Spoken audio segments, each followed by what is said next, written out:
Changemakers, and welcome to The Core, sponsored by Red Apple EdCo. This is your Everything Education podcast. We talk about current events, books to read. We interview education leaders, hear their stories, learn from their biggest lessons, and they share what they wish you knew about what it means to be in education today. I'm your host, Dr. Kia Turner. Buckle up for small seeds of inspiration that can lead to big changes in your classroom practice. Let's take a bite out of today's guest.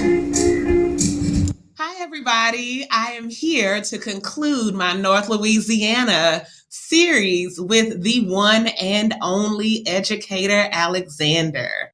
Educator Alexander, in case you did not know, is the biggest thing I have run into in Northern Louisiana. She is a former 6th and 8th grade ELA teacher, has been a librarian, has been a district level instructional technology supervisor, and now happens to provide these amazing tech-based professional development experiences for teachers as often as she can. And so I'm so glad to be able to sit down and talk to her. Thank you for making the time, Educator. We definitely appreciate that.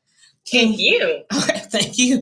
Can we start off, everybody? Y'all know I use the free Screencastify Lite. So that's why you see the whole screen, and it'll be 10 minutes. So the first question I always start off with, Educator, is why do you teach? What is it that keeps you going back, providing these kinds of professional development experiences for teachers?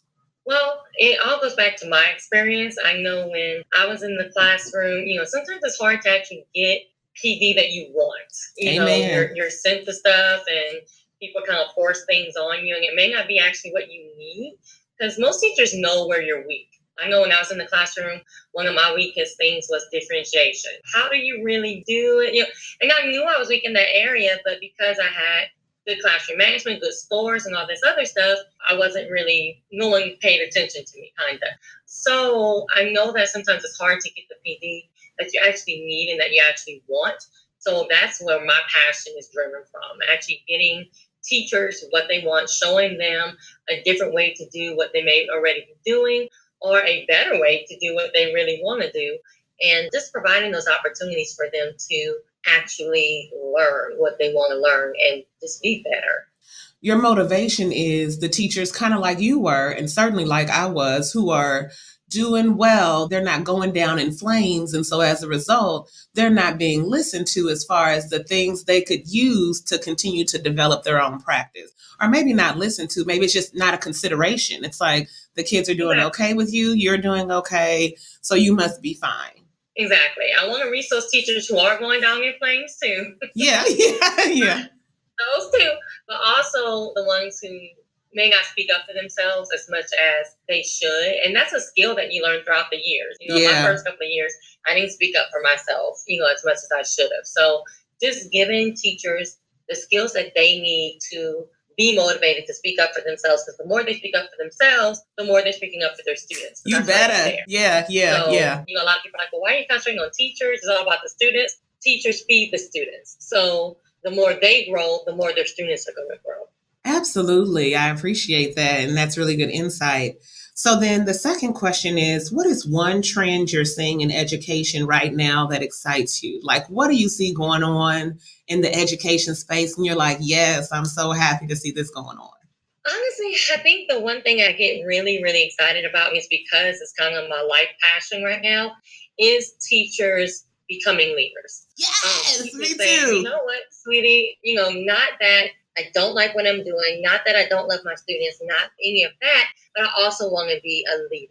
And being a leader does not mean being a manager. It does not mean being a principal. You don't have to actually leave the classroom to be a leader. And that's one of the messages that I preach, and I'm seeing that much, much more with teachers, that it's not just, I'm going in the classroom 7 to 3 teaching, but I'm also doing all of these other things to better myself, to make myself grow, to make myself be that teacher leader. And it's starting to not be, I don't want to say stigmatized, but it's starting to not be such a, teacher leader, you have something that I don't have. It's like, well, I can do what you do. Let's do it together. Yeah. And I'm loving that movement, to where it's a lot of empowerment going on with educators. I'm loving it.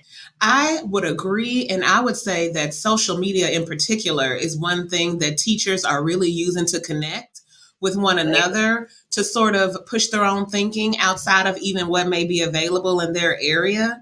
I'm seeing a lot of teachers say, hey, this is what I'm doing in my classroom. Do you guys have any ideas? Does anybody have a book about this? And I love that kind of open collaboration. So I'm right there with you. I think that's good.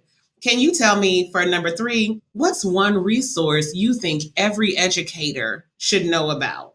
Well, besides educatoralexander.com. Okay. Yes, we all need to follow that. Hello. But besides the resources that I do provide on my website. And it's a lot of them, in case you guys haven't seen them. It's a lot. She has a lot of stuff. High five to you, educator. You have a lot. Go ahead. You.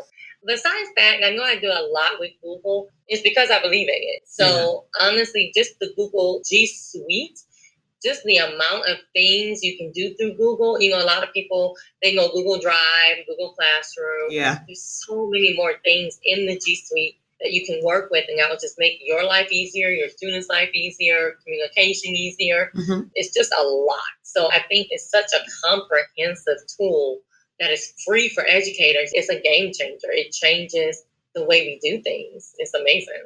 So you gonna make us some how-to videos, Educator Alexander, so we can know? Already got them. There you Bunch go. of them on my YouTube channel. There you go. There you and of course, again, with the collaboration, you know, I have a lot of them, and then I have people that I know that's in my professional learning network that, I mean, they make them, and I just love that it's not this mine, my ball, mine kind of thing anymore. It's just like, hey, here it is. So there's a lot out there, and if anybody ever wanted to request a video, like, how do I do this? They can just hit me up at Educator Alexander. Just hit me up. I'll make a video for them. I do it all the time. That's true. That's true. You are really responsive. Number 4, what was your last aha moment as a professional? Sometimes we think that when we're not directly in the classroom, we don't have those, but I have them all the time. What was your last, like the light bulb came on and you thought, yes, you know, this is a real moment for me? What was that? I think that would be when I was doing a training pretty recently with a group of teachers. And just the fact that, you know, we talk about equality and equity. And we think that teachers know what is out there. We think that teachers automatically know about social media and how to connect with those PLNs, especially when you're in it. You're like, oh, just go on and follow this person and this person. And you're like, okay, I have no clue what you're talking about. But okay, yeah, sure, I'll do that. Yeah. So just understanding, just for myself and for my PLN, understanding that we have to do a better job of bringing people into the fold, of bringing educators into the fold, of making sure they understand what is out there and understand how to get started. Because just like all of us who are kind of in this space and running this world and trying to come up and do everything, we were new at one time too. Exactly. You know, and we didn't know what the heck was going on, and we were still praising people, and, you know, things like that. And we had to have somebody who came and said, no, baby, just, you know, log on, ask her a question. She's going to answer you. Don't worry about it. You know, so we have to be that for other educators too. And I think sometimes, you know, we think everybody's in this space and they're not, and it's not equal.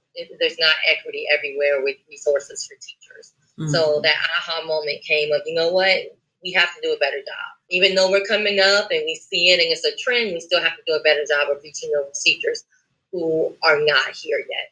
Absolutely. I would say something that broke that through for me was going to ISTE last year. Are you going this year? I'm going. Okay, yes, I will see you then. But that conference and seeing what all was out there really pushed me to further use tools like social media to kind of get a real handle on what's going on and take charge of the options available. Okay, 30 seconds, got to wrap it up. In a few words, what is one thing that you think everyone should know about education in Louisiana? Just that we're awesome. I love it. And you are on the move and you are collaborative. And that's what I appreciate. Thank you so much. Well, thank you, Educator Alexander. Before my Screencastify runs out, We appreciate you. I appreciate you sitting down with me. That's all we have for today. Thank you for listening to The Core. Wherever you are listening to us, be sure to like our show, subscribe, and share the episode that's meant the most to you. We appreciate every single one of our subscribers, as do our sponsors. We look forward to seeing you next week. You can also check us out on YouTube at Red Apple EdCo if you'd like to see more video of these conversations. We have them posted there.